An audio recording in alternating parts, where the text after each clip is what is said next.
One day at sunset, I was just putting my head on my pillow when the sound of wolves made me come alert. I descended the twisted palace staircase, donned my helmet and my cape, grasped my spear, and dodged the cascade of icicles hanging from the entrance frame. Oh, how I preferred tropical nights. The moonlight painted the fjord with beauty and serenity. The spire of the nearby church was reflected in it. And the the Rubicon trees cast shadows that reminded me of tiger whiskers.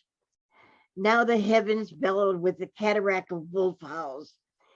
In a nearby crater formed by the Run River eons ago was my long-term sufferer, the Bardic werewolf. I had all written there. That's it.